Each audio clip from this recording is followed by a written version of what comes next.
Ont donc intérêt à rester à la diète. À l'heure du déjeuner, Gunilla Carlsson nous emmène dans un endroit interdit d'accès aux médias, la cantine du gouvernement. Tous les ministres mangent ici lorsqu'ils ne sont pas en déplacement, et aujourd'hui, une de ses collègues est au buffet. Voici notre ministre des Affaires européennes. C'est Brigitte Olsson, une amie de longue date. On a travaillé ensemble au Parlement. Où sommes-nous exactement?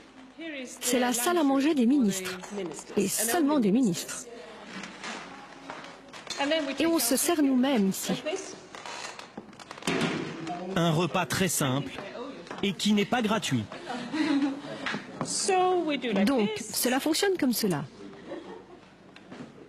Peut-être que je n'ai pas de dette. 6, 7. C'est-à-dire? 7 repas que je n'ai pas encore payés. Et un déjeuner coûte combien? Quelque chose comme 7 €, quelque chose comme ça. Vous savez qu'en France, les ministres ont un chef particulier.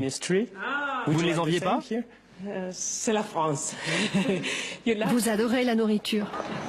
Gunilla Carlsson est membre du gouvernement suédois depuis maintenant 4 ans, ministre de la coopération internationale. Mais elle arpente le centre de Stockholm tous les jours, à pied et sans garde du corps. J'adore marcher, ça me fait faire de l'exercice. Et puis c'est tellement agréable lorsqu'il fait aussi beau. Les hommes politiques ne sont pas des célébrités, vous savez. À cette époque de l'année, j'essaye d'être dehors, autant que possible. Lorsqu'elle n'est pas en voyage à l'étranger, Gunilla Carlsson retrouve tous les matins à 8h30 au ministère des Affaires étrangères sa petite équipe de collaborateurs. L'ambiance est plutôt décontractée.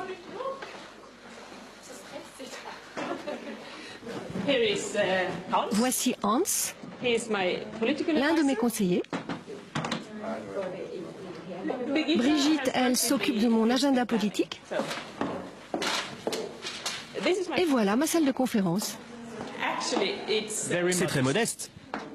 Oui, c'est une salle de travail. Notre cuisine. Et voilà le bureau d'Anne-Sophie, ma directrice de cabinet.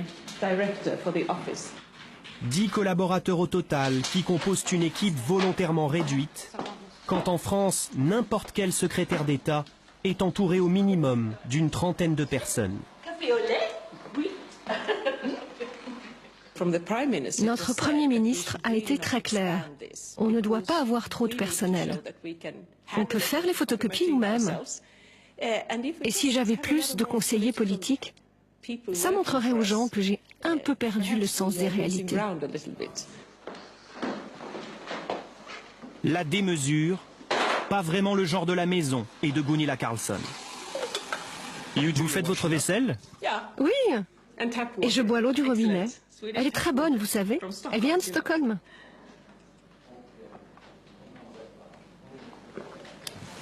Une ministre au régime sec. Il n'y a que dans son bureau qu'elle se permet quelques petits plaisirs personnels. Voilà mon bureau. Je l'aime beaucoup. Je passe énormément de temps ici. C'est pourquoi je voulais des couleurs vives et de la lumière. Un canapé bon marché, une télévision qui n'a rien d'un écran géant. Vous ne pouviez pas acheter des meubles trop chers? Non, j'avais des idées et le décorateur m'a dit ce qui était possible. En fait, j'ai hérité de ces canapés du ministre des Finances et on les a rénovés un petit peu. Un mobilier d'occasion, quelques centaines d'euros de dépenses seulement. Un bureau fonctionnel comme à la maison. Et regardez, pour ranger mes livres, je fais tout moi-même sur ces étagères.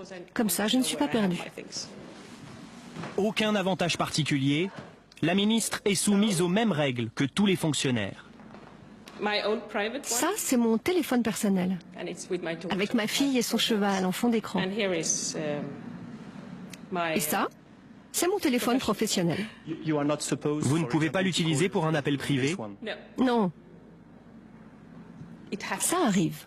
Et je pense que les gens comprennent que cela puisse arriver, par erreur. Mais j'essaye vraiment d'éviter. La crainte d'être réprimandé, car en Suède, on ne badine pas avec l'argent public. Voici le buffet, on ne peut plus sobre, qui attend cette délégation des Nations Unies. Mais si le gouvernement suédois chasse le superflu dans les bureaux de ses ministères, il consacre dans le même temps 1% de son PIB à l'aide internationale. C'est bien plus que la France et les autres pays européens. Pendant la réunion, le staff de la ministre prépare son prochain déplacement au Luxembourg. J'ai regardé quelques vols. Gunilla peut partir de Stockholm à 16h15 et elle arrive à Francfort, puis de Francfort à Luxembourg. Même pour les voyages officiels, la ligne de crédit de la ministre est limitée. La ministre doit prendre des vols en classe économique pour l'Europe. Et on réserve la classe affaires uniquement pour les vols supérieurs à 3h30, comme l'Afrique par exemple. Et pour les hôtels? Oui, même chose.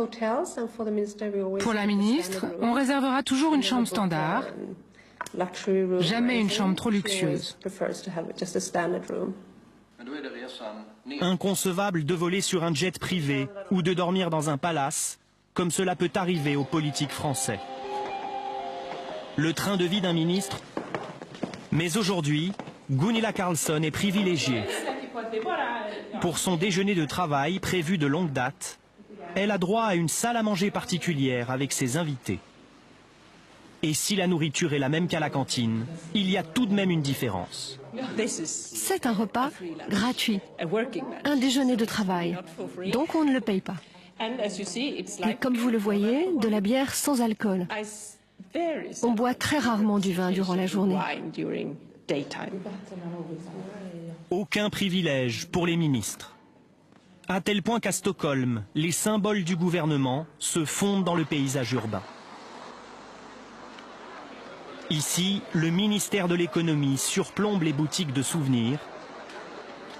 Un peu plus loin, le ministère de l'éducation, au-dessus d'une supérette.